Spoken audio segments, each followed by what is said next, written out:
స్థానిక పోరు తెలంగాణలో ఇప్పుడు ఇంట్రెస్టింగ్ గా మారిన అంశం ఇది. ఓవైపు రిజర్వేషన్ల అంశం కోర్టులో పెండింగ్ లో ఉండగానే state election commission schedule release చేసింది. ఇప్పటికే ఎంపీటీసీ, జెడ్పీ చైర్మన్లతో పాటు సర్పంచ్లు, వార్డు మెంబర్ల రిజర్వేషన్లు కన్ఫర్మ్ అయ్యాయి. గ్రామాల్లో రాజకీయ వేడి రాజుకుంది. పైగా దసరా పండుగ ముందుంది. హైకోర్టులో కేసు, ఈసీ షెడ్యూల్, ఈ రెండింటి మధ్య లోకల్ ఫైట్ పై డైలమా కంటిన్యూ అవుతోంది.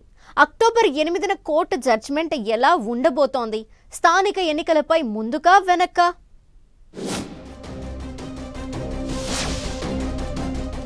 డైలమాలో తెలంగాణ స్థానిక సంస్థల ఎన్నికలు, హైకోర్టులో రిజర్వేషన్ల కేసు, ఈసీ నోటిఫికేషన్, అక్టోబర్ 8న కోర్టిచ్చే తీర్పుపై సస్పెన్స్, హైకోర్టు వ్యాఖ్యలతో కొనసాగుతోన్న ఉత్కంఠ, మహారాష్ట్ర స్థానిక ఎన్నికల ఎపిసోడ్ను గుర్తు చేస్తున్న ఎక్స్పర్ట్స్. ఏ నమ్మకంతో ప్రభుత్వం స్థానిక ఎన్నికల షెడ్యూల్ ఇచ్చింది? ఒకడుగు ముందుకు, రెండడుగులు వెనక్కు. ఏడాదిగా స్థానిక సమరం తెలంగాణలో హీటెక్కిస్తోంది. ఎప్పుడూ రేపో మాపో ఎన్నికలన్నట్లుగానే డెవలప్మెంట్స్ కనిపిస్తూ వస్తున్నాయి. కానీ ఈసారి ఇంకా డిఫరెంట్ సినారియో ఉంది. స్థానిక ఎన్నికల్లో బీసీలకు 42% రిజర్వేషన్లు కల్పిస్తూ 2011 జనాభా లెక్కల ప్రకారం రాష్ట్ర ప్రభుత్వం ముందుకెళుతోంది. ఓవైపు రిజర్వేషన్ల పెంపు అంశం కోర్టులో పెండింగ్ లో ఉండగానే ఇటు తెలంగాణ ఎన్నికల సంఘం స్థానిక ఎన్నికలకు షెడ్యూల్ విడుదల చేసింది. అక్టోబర్ 9వ తేదీన నోటిఫికేషన్, అదే రోజు నామినేషన్లు ప్రారంభమవుతాయని ఎస్ఈసీ తెలిపింది.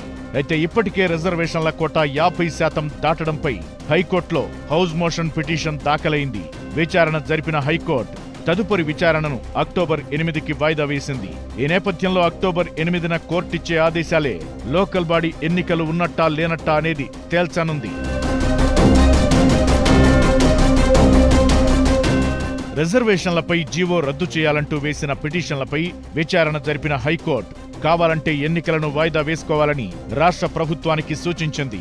గవర్నర్ దగ్గర బిల్లు పెండింగ్ లో ఉన్నప్పుడు జీవో ఎలా ఇస్తారు? 50% మించి రిజర్వేషన్లు ఉండకూడదన్న విషయం తెలియదా అంటూ ప్రశ్నించింది కోర్టు.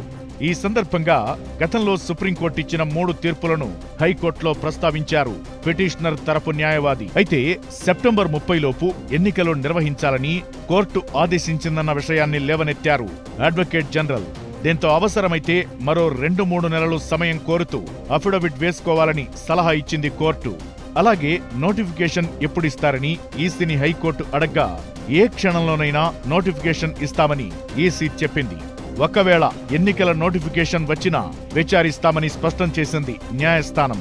ఈ క్రమంలో అక్టోబర్ 8న హైకోర్టిచ్చే ఆదేశాల మీదే లోకల్ బాడీ ఎన్నికల నిర్వహణ ఆధారపడి ఉంటుంది. అయితే మహారాష్ట్ర ఎపిసోడ్ను గుర్తు చేస్తున్నారు లీగల్ ఎక్స్పర్ట్స్. మహారాష్ట్రలో అక్కడి ప్రభుత్వం స్థానిక ఎన్నికల్లో 50% లిమిట్ను దాటి రిజర్వేషన్లను పెంచి ఎన్నికలకు వెళ్లింది. ఎన్నికలైపోయాయి. స్థానిక ఎన్నికల ఫలితాలు కూడా వచ్చాయి. ఆ తరువాత 6 నెలలకు కోర్టు విచారణ చేపట్టి ఎన్నికల్లో గెలిచిన వారి సభ్యత్వాలను కూడా రద్దు చేసింది. మళ్లీ రిజర్వేషన్ల కోటా 50%కి లోబడి ఎన్నికలు పెట్టాలని ఆదేశించింది. న్యాయస్థానం ఆర్డర్స్ ప్రకారం మహారాష్ట్రలో మళ్లీ స్థానిక ఎన్నికలు నిర్వహించాల్సి వచ్చింది. సుప్రీంకోర్టు ఆదేశాల ప్రకారం 50% రిజర్వేషన్ దాటొద్దన్న నిబంధనను అతిక్రమించడానికి వీల్లేదు. ఈ క్రమంలో తెలంగాణలో కూడా స్థానిక ఎన్నికల్లో బీసీ కోటా ఇప్పట్లో సాధ్యం కాదన్న టాక్ వినిపిస్తోంది. ఒకవేళ రాష్ట్ర ప్రభుత్వం ఇప్పటికే షెడ్యూల్ రిలీజ్ చేసింది కాబట్టి ఎన్నికలు ఆపొద్దు అనుకుంటే చట్ట ప్రకారం బీసీ రిజర్వేషన్లు ఇంప్లిమెంట్ కాకుండానే ఎలక్షన్స్ జరగొచ్చు. ఒకవేళ బీసీ కోటా అమలు చేశాకే స్థానిక ఎన్నికలు నిర్వహించాలంటే మాత్రం లోకల్ బాడీ పోల్స్ మరోసారి వాయిదా పడడం ఖాయమని అంటున్నారు లీగల్ ఎక్స్పర్ట్స్. మరోవైపు ఇప్పటికే గ్రామాల్లో స్థానిక అలజడి స్టార్ట్ అయింది. పోటీ చేసే అభ్యర్థులు ఆల్రెడీ ప్రచారాన్ని హోరెత్తిస్తున్నారు. సరిగ్గా ఇదే టైంలో దసరా పండుగ కూడా వస్తోంది.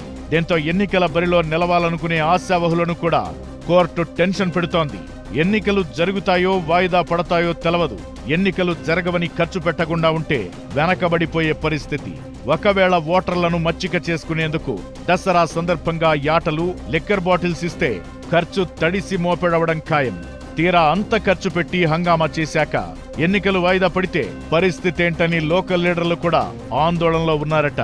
ఈ నేపథ్యంలో అక్టోబర్ 8న హైకోర్టు తీర్పు ఎలా ఉండబోతుందో, స్థానిక పోరు ఉన్నట్లా లేనట్లా అనేది వారం రోజులు వెయిట్ చేయాల్సిందే.